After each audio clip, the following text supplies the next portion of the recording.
Cell में सुनना अच्छे से, इलेक्ट्रोलाइटिक सेल जब हम कल पढ़ रहे थे इलेक्ट्रोलाइटिक सेल, लाइटिक सेल, तो मैंने बोला इलेक्ट्रोलाइटिक सेल में दो तरह के पार्ट होते हैं। एक होता है आपका क्वांटिटेटिव एनालिसिस, क्वालिटेटिव, एक होता है क्वांटिटेटिव। कल हमने पढ़ा क्वालिटेटिव एनालिसिस, यानी क्या प्रोडक्ट बनेगा। मेरी बात थोड़ी ध्यान से सुनो सबके सब। कल हमने पढ़ा कि प्रोडक्ट क्या बनेगा, कल हमने पढ़ा प्रोडक्ट क्या बनेगा। अब हम पढ़ेंगे क्वांटिटेटिव एनालिसिस में how much amount, how much amount. आज हम पढ़ेंगे how much amount of product is form, यानी कि कितना बनेगा।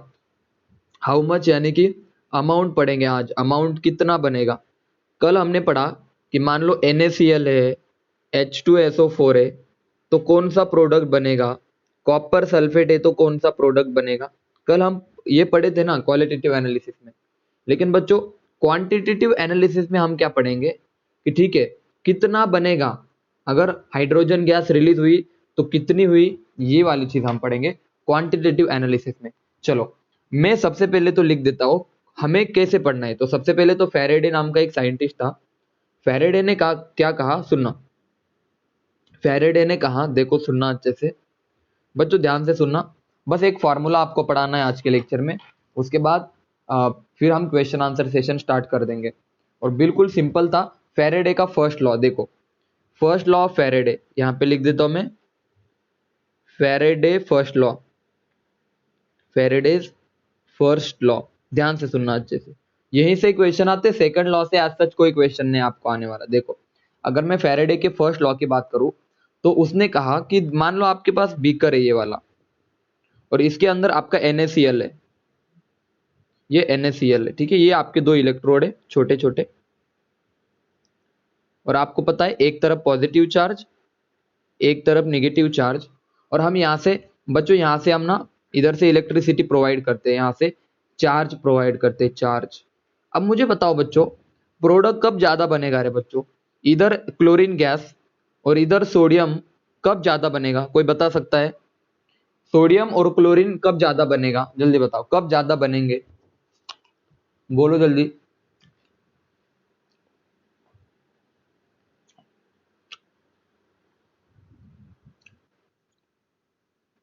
हाँ सिंपल लैंग्वेज में अगर हमने कहा कि देखो सर, अगर चार्ज ज्यादा है, जितना ज्यादा आप चार्ज दोगे, मैं लिख दो यहाँ पे, अगर चार्ज हम बढ़ाएंगे, बहुत सिंपल चीज है कि हमने मान लो ऊपर से चार्ज ज्यादा किया, चार्ज ज्यादा का मतलब करंट ज्यादा सप्लाई किया, तो आप बोलोगे सर अगर करंट आपने ज्यादा से ज्यादा सप्लाई किया तो ज्यादा से ज्यादा अमाउंट डिपॉजिट होगा, अमाउंट बनेगा, अमाउंट प्रोड्यूस होगा।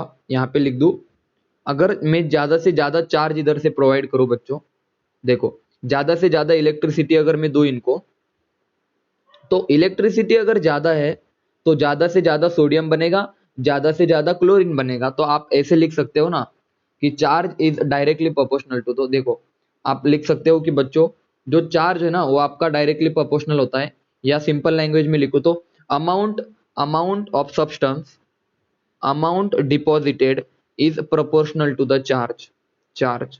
तो क्या मैं इसको लिख सकता हूँ W is directly proportional to the Q, message करो हाँ या ना। यहां तक की बातें क्लियर है सभी को, बोलो यहां तक की बातें सभी को क्लियर है कि जितना ज्यादा हमने इलेक्ट्रिसिटी प्रोवाइड की उतना ज्यादा हमारा प्रोडक्ट बनेगा, उसका अमाउंट ज्यादा होगा। तो हम लिख सकते हैं कि W, आज सारे लेक्चर आपके अपलोड हो जाएंगे, W is directly proportional to the Q। और आप सब जानते हैं, यहां तक की बातें आप सबको क्लियर होनी चाहिए कि Q बोले तो चार्ज, Q आपका होता है बच्चों चार्ज, कि अगर मैंने चार्ज ज्यादा प्रोवाइड किया तो ज्यादा से ज्यादा मेरे प्रोडक्ट बनेंगे। तो आप सभी को पता है करंट जो होता है ना, ध्यान से सुनना, करंट जो होता है ना वो आपका होता है भाई चार्ज पर यूनिट टाइम, यानी कि एक पर पर्टिकुलर टाइम पे, मान लो 1 सेकंड की बात कर रहा हूं मैं, 1 सेकंड की बात कर रहा हूं, कितना चार्ज फ्लो हुआ 1 सेकंड में, चार्ज पर time is known as current, ये आप सबने पढ़ा होगा। तो अगर आपको मैं लिखूं कि I is equal to charge by time, तो अगर मैं क्यू की बात करूँ तो क्यू आपका आ जाएगा आई इंटू टी। मैसेज करो समझे या नहीं समझे, पहले तो बताओ ये फॉर्मूला आप सबको समझ में आया। क्यू इज इक्वल टू आपका आ जाएगा आई टी। बोलो यहां तक की बातें क्लियर है? बोलो बच्चों हाँ या ना। क्लियर है सभी को?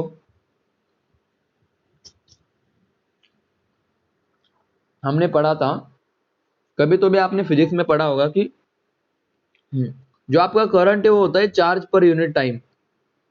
तो क्या मैं ऐसे नहीं लिख सकता Q is equal to I into two, I into T? तो एक काम करो, Q की जगह पे आप वैल्यू पुट कर दो यहाँ पे। तो आप लिखोगे देखो, आपको पता है Q इज इक्वल टू होता है I T, current into time. तो आप लिखोगे W is directly proportional to the I T. Simple है बहुत ज्यादा। और अगर मैं इस प्रोपोर्शनलिटी साइन को हटाना चाहूँ तो कुछ ना कुछ कांस्टेंट यूज करूंगा, तो वो कांस्टेंट हमारे रहेगा बच्चों जेड आई टी। जेड हमारा कांस्टेंट रहेगा, आई टी आपका एज इट इज। ये बनी आपकी final equation. Z is equal to sorry W is equal to Z I T. और यहाँ पे देखो लास्ट टाइम मैंने जिसको कोर लॉस कांस्टेंट कहा था उसी की जगह पे मैंने क्या लिखा था, इलेक्ट्रोकेमिकल इलेक्ट्रोकेमिकल इक्विवेलेंट। एक्चुअली वो इसे कहते हैं। तो वहां पे वो बी की जगह पे आप बाद में जाके करेक्शन कर लेना कि जेड आप वहां पे बी आपका होता है कोर लॉस कांस्टेंट, ठीक है ना, और जेड आपका होता है इलेक्ट्रोकेमिकल इक्विवेलेंट। और थोड़ा सा कंफ्यूजन हो गया था, डोंट वरी, ठीक है ना। जेड आपका होता है बच्चों इलेक्ट्रोकेमिकल इक्विवेलेंट। सभी बच्चों को W is equal to Z I T वाली इक्वेशन कौन आई थी? बोलो कौन आई थी? जेड आई टी, ठीक है ना। तो ये आपको याद करना है, जल्दी बताओ सभी को। W मतलब amount is equal to amount of substance deposited is directly proportional to the Z I T. ये वाला इक्वेशन सभी को क्लियर है? बोलो जल्दी हाँ या ना। एकदम अच्छे से क्लियर है? अब मेरी बात ध्यान से सुनो, अब मेरी बात ध्यान से सुनो। अच्छी बात है, क्लियर है? तो देखो मैंने वापस से बता रहा हूं कि आपका W होता है प्रोपोर्शनल टू द चार्ज। तो मैंने लिखा W is directly proportional to the I T, क्योंकि Q होता है आपका Q is equal to I T. और उसके बाद हमने पढ़ा कि सर इस साइन को हटाने के लिए हमने Z यूज किया। Z आपका होता है इलेक्ट्रोकेमिकल इक्विवेलेंट। अब देखो, अब हम Z को पढ़ेंगे कि Z एक्चुअल में क्या होता है, ठीक है ना बच्चों। चलो Z की डेफिनेशन हम पढ़ लेते हैं कि Z क्या होता है। तो चलो अब अगर मैं Z की बात करूं, सुनना अच्छे से। देखो मैं सारे न्यूमेरिकल आपके सॉल्व करवा दूंगा, कोई टेंशन नहीं, बहुत सिंपल न्यूमेरिकल आपको पूछे जाते हैं, ठीक है ना बच्चों। आपका Z होता है equivalent weight divided by Faraday, ठीक है ना, फेराडे आपको पता है F से रिप्रेजेंट करते हैं हम उसको। अब ध्यान से सुनना, अगर मैं इक्विवेलेंट वेट की बात करूं बच्चों, तो आपने पढ़ा होगा इक्विवेलेंट वेट, मैंने पढ़ाया था आपको क्या होता है, molecular mass divided bye n factor. पढ़ाया था नहीं? जल्दी बताओ, याद आ रहा है सभी को? इक्विवेलेंट वेट आपका होता है molecular mass divided bye n factor. तो आप लिख सकते हो molecular mass divided bye n factor multiply bye Faraday. ये देखो फेरेडे को मैंने एज इट इज रखा, तो फाइनली ये आपका बन गया Z। बच्चों Z का फॉर्मूला होता है मॉलिक्यूलर मास या मोलर मास, इसको मैं लिख दूं molar mass divided bye n factor multiply bye Faraday. इस फॉर्मूले को आपको अच्छे से लर्न करना है। देखो मैंने अभी बताया आपको, सुनना अच्छे से। मैंने बताया Z आपका क्या होता है बच्चों, Z होता है equivalent weight divided by Faraday, ठीक है ना। देखो और आपको पता है इक्विवेलेंट वेट क्या होता है, molar mass divided bye n factor multiply bye Faraday. ये आपका Z है बच्चों। Z को आपको याद रखना है, Z को आपको याद रखना है, ठीक है ना। Molar mass divided bye n factor multiply bye Faraday. भाई आप ध्यान से सुनो सबके सब, अब अच्छे से सुनो। आपको एक न्यूमेरिकल ले लेता हूं मैं, ठीक है ना। सबसे पहले तो मैं फॉर्मूला बता दो आपको। देखो W आपका होता है बच्चों, देखो W आपका क्या होता है, देखो W आपका होता है जेड आई टी, और Z आपका होता है बच्चों मॉलिक्यूलर मास या molar mass divided bye n factor multiply bye Faraday multiply by I into T. ये आपका फॉर्मूला याद आपको रखना है, ठीक है ना। देखो मैंने Z की वैल्यू पुट कर दी। Z आपका होता है molecular mass divided bye n factor multiply bye Faraday. इसी तरह से आपको ये फॉर्मूला अच्छे से लर्न करना है। चलो एक प्रॉब्लम हो जाए अभी, जल्दी बताओ, ले लो एक प्रॉब्लम। ले लूं क्या? नहीं, बोलो जल्दी। एक छोटी सी प्रॉब्लम ले लूं मैं इस लॉ के ऊपर। देखो एकदम सिंपल है भाई, बिल्कुल तुच्ची वाली प्रॉब्लम है, एकदम सिंपल है, मतलब तुच्ची लेवल की, एकदम लो लेवल की, आपको भी समझ में आ जाएगा। लेकिन हाँ, ये JEE में आई थिंक पूछी जा चुकी है इस तरह की प्रॉब्लम। NiNO3 2 टाइम्स, ठीक है ना। उन्होंने बोला इसके लिए आपको क्या निकालना है बच्चों? इसके लिए आपको निकालना है W। क्या निकालना है बच्चों? इसके लिए आपको W निकालना है, ध्यान से सुनना। इसके लिए आपको निकालना है W, सॉरी, इस आपको निकालना है कि, पहले तो मैं दे देता हूं कि ये सॉल्यूशन है आपका बीकर के अंदर। इस सॉल्यूशन के लिए उन्होंने बोला 5 एम्पेयर करंट आपने पास किया इलेक्ट्रोलाइसिस करते समय, और टाइम कितने टाइम के लिए बच्चों? टाइम के लिए उन्होंने यहाँ पे गिवन है कि, मैं टाइम भी लिख देता हूं, ठीक है, 6 मिनट के लिए। कितने मिनट के लिए? 6 मिनट के लिए। तो सबसे पहले तो भाई आपको दो चीजें गिवन है, कौन कौन सी भाई? आई गिवन है, टाइम गिवन है। और उन्होंने पूछा बच्चों, ध्यान से सुनना, उन्होंने आपसे पूछा कितना अमाउंट निकेल डिपॉजिट है। उन्होंने पूछा अमाउंट ऑफ निकेल डिपॉजिटेड, यानी कि देखो क्वेश्चन क्या है, देखो जल्दी बताओ। उन्होंने पूछा amount of nickel deposited on anode और कैथोड, मान लो nickel deposited at anode, anode पे कितनी निकेल डिपॉजिट हुई ये बताना। यानी कि आपसे W पूछा है। क्या पूछा है बच्चों? W। याद रहे हमें क्या पूछा जाता है, ये भी आप में समझ में आना चाहिए कि उन्होंने अमाउंट ऑफ निकेल डिपॉजिटेड पूछा है एनोड पे, W निकालना है। तो आप बोलोगे सर W आपका होता है Z इंटू IT। Z आपका होता है बच्चों molar mass divided bye N factor multiply bye बच्चों फैराडे इंटू I कितना है बोलो? 5 एम्पियर। I आपका 5 है। और बच्चों टाइम मिनट में है, तो भाई आपको हमेशा याद रखना है टाइम को आप सेकेंड में कन्वर्जन कर दो। तो क्या आएगा?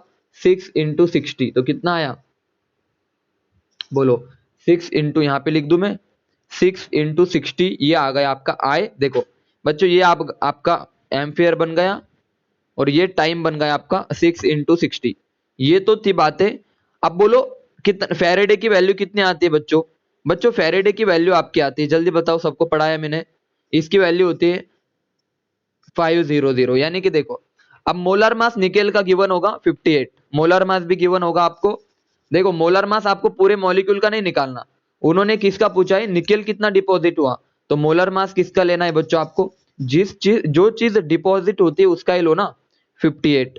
एन फैक्टर कितना है बोलो भाई? चार्ज कितना आएगा सर? नाइट्रेट पे माइनस चार्ज, 2 नाइट्रेट है तो निकेल पे कितना चार्ज आएगा? +2।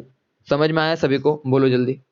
अरे नाइट्रेट पे -1 चार्ज होता है, आप सबको पता है ना। देखो ऐसे 2 नाइट्रेट है, NO3 माइनस 2 नाइट्रेट पे 2 नेगेटिव, और निकेल पे +2। तो एन फैक्टर कितना आया बच्चों? एन फैक्टर आपका 2 आया। देखो एन फैक्टर आपका कितना आया?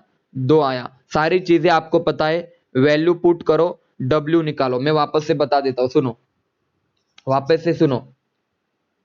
बस आपको प्रॉब्लम सॉल्व करने से पहले मैं एक ही चीज बता रहा हूं, आपको अगर क्वेश्चन आए तो सीधा फॉर्मूला बेस आएगा, अदरवाइज आपसे कोई क्वेश्चन नहीं पूछेगा। मैं बता रहा हूं, प्रॉब्लम आया भी तो सीधा फॉर्मूला बेस आएगा, आपको कंसेप्ट बेस क्वेश्चन नहीं आएगा, ठीक है ना। और आ गया तो आप कर दोगे सॉल्व, क्वेश्चन आंसर सेशन में ले लूंगा मैं। देखो मान लो आपके पास निकेल है नाइट्रेट ट्वाइस, तो आप बोलोगे सर निकेल पे कितना चार्ज आएगा? +2। तो एन फैक्टर कितना आ गया? 2 आ गया ना भाई। और दूसरी बात बच्चों, मोलर मास आपका निकेल का होता है 58, ठीक है। तो आपका Z क्या आ जाएगा सर? Z आ जाएगा molar mass divided bye N factor multiply by Faraday. बच्चों यहां से आप Z निकाल सकते हो, बोलो हाँ या ना। यहां से आप Z निकाल सकते हो कि सर मोलर मास पता है निकेल का, N फैक्टर पता है, और फैराडे हमें पता है, यहां से Z पता है। करंट कितना है? 5, और टाइम कितना है? 6 इंटू 60 सेकेंड के अंदर, multiply by 58 divided by 2 into 96500। बच्चों ये आपका Z था, ये आपका I था, ये आपका टाइम था सेकेंड के अंदर, आपका W निकल जाएगा। मैसेज करके बताओ हाँ या ना। क्लियर है सभी को? W निकल जाएगा। और हमेशा याद रखना मोलर मास किसका लेंगे? जो डिपॉजिट होता है उसका, यानी कि निकेल का लेंगे। समझ में आया सबको? मैसेज करके बता दो बच्चों सभी को। फर्स्ट लॉ की प्रॉब्लम क्लियर है, फर्स्ट लॉ ऑफ फैराडे की प्रॉब्लम क्लियर है।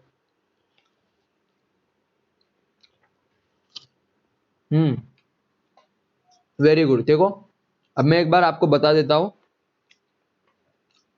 थोड़ा रफ कर देता हूं।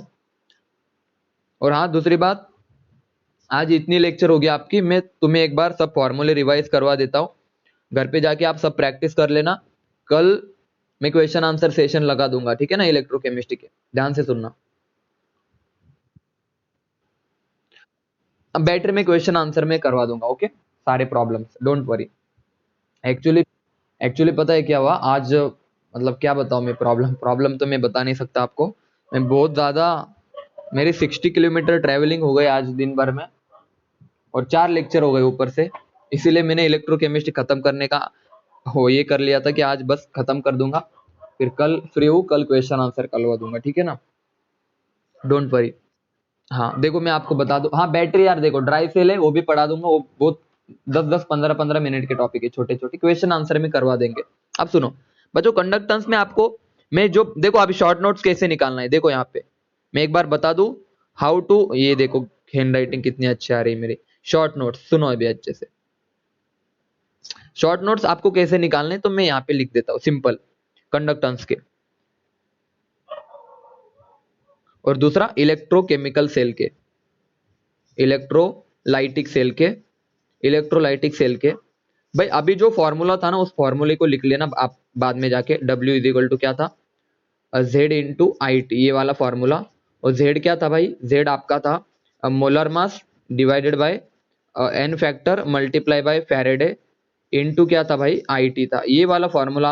और टाइम आपको सेकंड में लेना है, इस फॉर्मूले को कहीं ना कहीं आप लिख लेना। और दूसरी बात सुनना अच्छे से, और मैंने आपसे क्लियरली कहा है क्या कि कौन सा क्या प्रोडक्ट बनेंगे, NaCl का प्रोडक्ट क्या बनेगा, NaCl में भी dilute concentrated H2SO, dilute concentration molten, उसके बाद H2SO4 भी डाइल्यूट कॉन्सेंट्रेटेड, कॉपर सल्फेट का क्या प्रोडक्ट बनेगा, ये आपको अच्छे से मेहनत से रट लेने हैं, ठीक है ना, रट लेने यानी कि पढ़ाया तो है लेकिन एग्जाम में तो आपसे सीधे क्वेश्चन आएंगे, ठीक है ना। उसके बाद कंडक्टेंस में आपको सारे फॉर्मूले एक पेज पे लिख के निकालने हैं। और यूनिट्स, कंडक्टेंस में आपको यूनिट्स, फॉर्मूला, जितने भी फॉर्मूले मैंने पढ़ाए, यूनिट, फॉर्मूला और ग्राफ आपको पढ़ने हैं अच्छे से। इसके अलावा कंडक्टेंस से कोई क्वेश्चन नहीं आएगा, ठीक है ना, मैंने वापस से मेंशन कर रहा हूं, यूनिट, फॉर्मूला, ग्राफ। वहां पे अल्फा का फॉर्मूला भी पढ़ाया था मैंने, lambda M C divided by lambda M naught, ये वाला फॉर्मूला भी देख लेना। K A is equal to C alpha square divided by 1 minus alpha square. अब बच्चों प्रणव का एक डाउट था, देखो प्रणव यहाँ पे देख, मैं डाउट क्लियर कर देता हूं, ध्यान से सुनना। कभी कभी क्या कर देते हैं पता है आपको, सुनना ध्यान से सुनो, एग्जामिनर क्या कर देता है, यहाँ पे देखो, हाँ ध्यान से सुनना, मजेदार चीज देखो, के आपका होता है C alpha square divided by 1 minus alpha. अब ये वाली जो अल्फा की वैल्यू होती ना, अगर ये 0.005 से लेस है, इससे अगर वो लेस है, कम है, बहुत ज्यादा कम है, तो एक काम कर दो, अल्फा को निग्लेक्ट कर दो, निग्लेक्ट कर दो। निग्लेक्ट का मतलब होता है उसको हम यहाँ पे लेते ही नहीं है, मतलब यहाँ पे उसको एडिशन और सब्सट्रैक्शन में लेते नहीं है, ठीक है ना। अरे ऊपर निग्लेक्ट मत कर देना। अगर मैं पूछूं आपसे, एक क्वेश्चन पूछूं, ध्यान से सुना, देखो ध्यान से सुनो, अगर मैं आपसे बोलूं कि आपको मैंने 100 रुपए दिए, मैंने एक बार एग्जाम्पल भी दिया था, ध्यान से सुनना बच्चों, अगर मैंने आपको 100 रुपए दिए, सॉरी आपने मुझे 101 दिए, आपने मुझे 101 दिए और मैंने आपको रिटर्न में 100 दिए, तो क्या आप 1 रुपए मुझसे मांगोगे, तो आप बोलोगे भाई छोड़ो यार सर 1 रुपए, 100 दे दो, एक आप रख लो, बोला था ना मैंने। यानी कि अगर बहुत कम वैल्यू है तो हम उसे निग्लेक्ट कर सकते हैं, अगर बहुत कम वैल्यू है तो उसका हम एडिशन एंड सब्सट्रैक्शन के वक्त उसे हम निग्लेक्ट कर देते हैं, निग्लेक्ट। इसीलिए जो फॉर्मूला बनाना आपका, अगर अल्फा की वैल्यू इतनी कम आ जाए तो हम नीचे कुछ लिखते ही नहीं है, सीधा वन, कुछ लिखते ही नहीं है, वन ही आएगा ना, एक में से बहुत कम वैल्यू कम हुई तो एक ही बचा, तो कभी कभी फॉर्मूला आपका ये भी हो जाएगा। तो बच्चों डर मत जाना, समझ में आया अभी, प्रणव क्लियर है, जल्दी बता। लेकिन मल्टीप्लीकेशन में मत कर देना निग्लेक्ट, समझ में आया। अगर मैं आपसे पूछूं देखो, अगर तुमने मुझे 102 दिए, कितने दिए? 102, और मैंने आपको दे दिए 2 से मल्टीप्लाई करके 102, तो क्या ये बहुत बड़ी वैल्यू नहीं है क्या? ये तो पूरे 204 हो गए ना। इसका मतलब निग्लेक्शन हम एडिशन और सब्सट्रैक्शन में कर सकते हैं, लेकिन मल्टीप्लिकेशन में अगर हमने निग्लेक्ट किया तो बहुत बड़ा नंबर निग्लेक्ट हो जाता है। यानी कि मल्टीप्लिकेशन में हम कभी भी निग्लेक्शन नहीं कर सकते। ये बात मुझे बतानी है, समझ में आया? बस इतना याद रख लो। तो ये वाला फॉर्मूला था आपका, ठीक है ना? इसीलिए ये वाला फॉर्मूला कभी कभी यूज करते। वैसे बात ध्यान से सुनो, हमेशा ही क्या करो, always, for your kind information, always alpha को नेग्लेक्ट कर दो।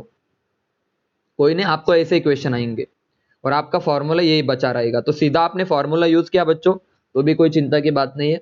मैंने बोला ऑलवेज अल्फा को क्या कर दो, निग्लेक्ट कर दो। आप समझ में आया? जनरली 99% केस में अल्फा आपका निग्लेक्ट ही होता है, कारण क्योंकि उसकी वैल्यू 0.05% से क्या होती है, कम होती है। यानी कि इसकी वैल्यू एक कंपेयर टू 1 बहुत छोटी वैल्यू अगर हो। अब मुझे बताओ, 1 और 0.00, मान लो 0.002 है, इतनी छोटी है, तो भाई 1 का 5% कितना रे, 0.05 ये हो जाएगा ना। 1 का 5% अगर आपने निकाला तो, और अगर इससे कम है, 0.05 से वैल्यू कम है, तो आप क्या करो, वापस से सुनो, 0.05 से अगर वैल्यू कम है तो आप अल्फा को निग्लेक्ट कर दो, या ये भी छोड़ो, हमेशा याद रखो अल्फा को आप निग्लेक्ट करके ही चलो, ठीक है? आपका के आ जाएगा। हो गया अभी क्लियर? बोलो। हमेशा अल्फा को आप निग्लेक्ट कर दो, आपका के आ जाएगा C इंटू अल्फा स्क्वायर, ठीक है बच्चों? तो ये बातें थी हमारी इलेक्ट्रोकेमिस्ट्री में। देखो यार, इलेक्ट्रोकेमिस्ट्री एक बहुत ज्यादा टफ टॉपिक है अगर आपने सही ढंग से नहीं पढ़ा, लेकिन मैं गारंटेड बता रहा हूँ